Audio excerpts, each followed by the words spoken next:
سب سے پہلے تو میں ایک نقطے کی طرف توجہ دلانا چاہوں گا جس سے ہم سب کو ملحوظ رکھنا چاہیے اپنی گفتگوؤں میں، سوالات میں، تبادلہ خیال میں۔ وہ یہ ہے کہ جب بھی ہم کسی نظریے کے بارے میں سوال کرنا چاہتے ہیں تو اس میں شخصیت کو زیر بحث نہ لے کر آئیں۔ اس کی ایک وجہ ہے، اس کی وجہ یہ ہے کہ آپ نے چونکہ ایک شخص کا نام لے کر ان کے افکار و نظریات کو میری خدمت میں پیش کیا ہے، میں نے براہ راست ان کی زبان سے ان کا استدلال نہیں سنا۔ اگر میں نے ان کی زبان سے براہ راست ان کا استدلال نہیں سنا تو یہ نہیں ہو سکتا کہ میں ایک شخصیت کے نظریے کے پس منظر میں پوچھے گئے سوالات پر تبصرہ کروں اور سننے والا اس سے یہ اثر نہ لے کہ میں اس شخصیت کے نظریات پہ تنقید کر رہا ہوں جو زیر بحث ہے۔ تو ہمیں ہمیشہ یہ کوشش کرنی چاہیے کہ جو بھی نظریے ہمارے سامنے آئیں ان کو شخصیات سے مجرد کر کے جو نقطہ نظر ہم نے سنا ہے، سمجھا ہے، اس کو پیش کریں، اس کے میرٹ ڈی میرٹ پہ اس کو پرکھیں۔ ہمارے ہاں یہ بہت ماحول بنا ہے اور اس کے نتیجے میں بڑی خرابی پیدا ہوئی ہے۔ علماء کی مجالس میں لوگ سوال لکھ کے بھیج دیتے ہیں کہ بھئی غامدی صاحب تو یہ بات کہتے ہیں، تو وہ فوراً سے اس کے جواب میں کہتے ہیں کہ یہ جو غامدی صاحب نے بات کہی یہ خلاف اسلام ہے۔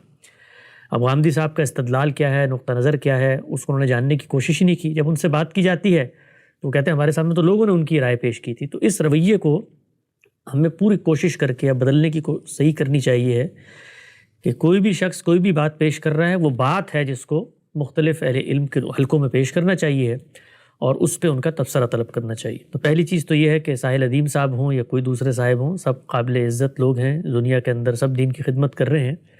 میں ان کے کسی نقطہ نظر پر تنقید یا ان کے کسی نقطہ نظر کی تحلیل نہیں کر رہا، اس لیے کہ میں نے ان سے براہ راست ان کی زبانی یہ بات نہیں سنی کہ وہ کس پس منظر میں کیا استدلال پیش کرتے ہیں۔ البتہ جو رائے آپ نے پیش کی ہے، کوئی صاحب علم اگر یہ سوچ رکھتا ہے کہ وہ دنیا کے اندر ایسے افراد کا انتخاب کرے جو اپنی صلاحیتوں میں بہت ممتاز ہوں، نمایاں ہوں، اور وہ پھر سائنس اور ٹیکنالوجی کے میدان میں ترقی کرتے کرتے اس مقام پر پہنچ جائیں کہ دنیا کی عنان اور دنیا کی حکمرانی اور دنیا کی بازگشت ان کے ہاتھ میں ہو، تو اس خیال کو اگر آپ اپنی بنا استدلال میں دیکھیں گے تو یا یہ خیال عقلی ہے یا یہ خیال دینی ہے۔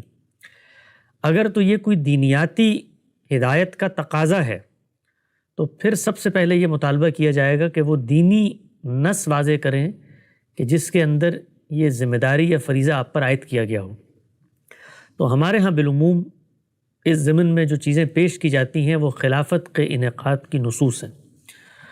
خلافت کے انعقاد کی جو نصوص ہیں ان کو اگر آپ سادہ زبان کے قاعدوں پر قرآن مجید کے اندر جا کر پڑھیں تو آپ پر یہ دو اور دو چار کی طرح واضح ہو جائے گا کہ اس میں ہمارے علم کی بہت بڑی بڑی غلطیاں ہیں جس کی بنیاد پر ایک پورا کا پورا قصر تعمیر کر لیا گیا ہے۔ مثال کے طور پہ اللہ تعالیٰ نے قرآن مجید میں فرمایا انی جاعل فی الارض خلیفہ۔ اب لفظ خلیفہ وہاں پر آ گیا ہے۔ خلیفہ کا لفظ جس طریقے سے صاحب اقتدار کے لیے استعمال ہوتا ہے اسی لیے نائب کے لیے بھی استعمال ہوتا ہے۔ دنیا کے اندر کوئی حکمران اپنا خلیفہ یا جانشین ٹھہراتا ہے تو اس کے لیے بھی استعمال ہوتا ہے۔ اس کو ملا کر ایک پورا کا پورا فلسفہ بنانے کی کوشش کر دی۔ حالانکہ قرآن مجید کے جس مقام کا بالعموم حوالہ دیا جاتا ہے وہاں پر تو اللہ تعالیٰ زمین کے اوپر ایک صاحب ارادہ، صاحب اختیار مخلوق کو بھیجنے کا اپنا مشن بیان کر رہے ہیں۔ وہاں یہ پیش نظر ہی نہیں ہے کہ وہ زمین کے اوپر اپنا کوئی جانشین مقرر کرنے کی بات کر رہے ہیں۔ آگے بھی آپ دیکھیے جو فرشتوں کا مکالمہ ہے جس بنا پر فرشتوں نے اعتراض کیا ہے اور جو ان کے اعتراضات کا جواب دیا گیا وہ سب اسی پس منظر میں ہے۔ یعنی فرشتوں نے کہا کہ اگر آپ صاحب ارادہ، صاحب اختیار مخلوق کو بھیجیں گے تو وہ زمین پہ کچھ تو خون کے بازار گرم کرے گی، لوگوں کے اوپر حملہ آور ہوں گے، آپ کے پاس طاقت ہوتی ہے تو اس سے سرکشی پیدا ہوتی ہے۔ تو انہوں نے یہ کہا کہ اگر آپ یہ کام کرنے جا رہے ہیں تو اس کے نتیجے میں تو فساد پھیلے گا، لوگ ایک دوسرے کا خون کریں گے۔ تو اللہ تعالیٰ نے پھر اس بات کا انہیں جواب دیا کہ یہ تم میری پوری اسکیم کو سمجھے بغیر یہ اعتراض کر رہے ہو۔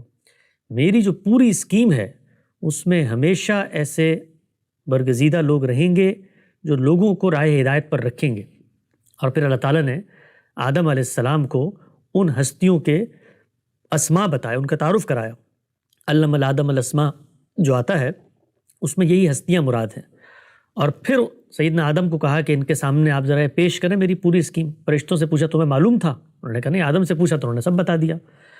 تو اس پس منظر میں وہ آیت آئی ہے اور وہاں پر جو چیز پیش نظر ہے وہ یہ ہے کہ صاحب ارادہ مخلوق کو زمین پہ بھیجا جائے گا، اور اللہ کی اسکیم یہ ہے کہ ہمیشہ اس کے کچھ نیک بندے رہیں گے جو ان کو راہ ہدایت پر رکھنے کی تلقین، یاد دہانی، نصیحت کرتے رہیں گے۔ انبیاء، صالحین، صدیقین سب اسی کی قبیل سے ہیں۔ دوسری چیز جس سے استدلال کیا جاتا ہے وہ رسالت پاک صلی اللہ علیہ وسلم کا مشن ہے۔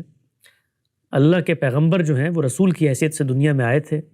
ہمارے اساتذہ نے بڑی ہی تفصیل سے یہ نقطہ بتانے کی کوشش کی ہے کہ پیغمبروں کا معاملہ عام انسانوں کا نہیں ہوتا، ان کے ساتھ خدا کی مائیت کا ظہور ہوتا ہے۔ وہ جب آتے ہیں تو عدالت بن کے آتے ہیں، اور اس کے بعد زمین کے اوپر فیصلہ کیا جاتا ہے، اور ان کو انعام کے طور پہ اقتدار سپرد کر دیا جاتا ہے۔ تو یہ جو اقتدار کی سپردگی ہے یہ اللہ کی اسکیم کے تحت ہوتی ہے۔ تو ان دو معاملات کو الگ کر لو، اس سے جو دینی تصور خلافت کا برآمد کیا جاتا ہے وہ ان سے ثابت نہیں ہوتا۔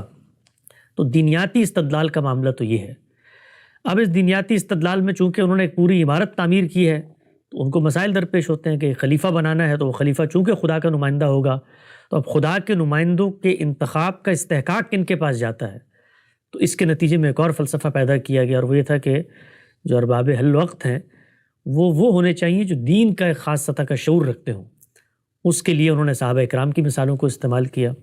حالانکہ صحابہ کرام نے رسالت پاک صلی اللہ علیہ وسلم کا انتخاب کوئی جمہوری اصولوں پر نہیں کیا تھا، نہ وہ ان کے زیر سایہ کوئی حکومت بنانے کے لیے نکلے تھے، وہ تو ایک الہی مشن پہ نکلے تھے جس کے نتیجے میں انہیں اللہ نے جزا کے طور پر اقتدار دیا۔ خود قرآن مجید نے اس کو جا بجا بیان کیا ہے۔ تو جب اقتدار مل جاتا ہے اس کے بعد دین آپ پر کچھ ذمہ داریاں عائد کرتا ہے۔ یہ معاشرے سے متعلق دین کے احکامات ہیں۔ جس وقت تک معاشرے میں یا نظم اجتماعی میں آپ کو طاقت، قدرت، ملکہ اور اقتدار حاصل نہ ہو تو مذہبی ہدایات آپ سے متعلق نہیں ہوتی۔ اس کو ایک اور مثال سے سمجھیں کہ آدم علیہ السلام سے دین تو ایک ہی چلا آ رہا ہے، اسلام ہی ہے، لیکن مسلمان قوم بحیثیت قوم پہلی دفعہ کب نمودار ہوئی ہے؟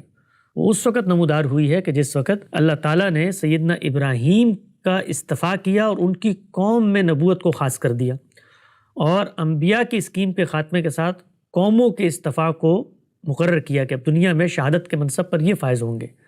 تو پھر قوم کی تشکیل کے مراحل ہیں کئی سو سال، اور اس میں جا کے بنی اسرائیل ایک مقام پر پہنچے ہیں قومی حیثیت میں۔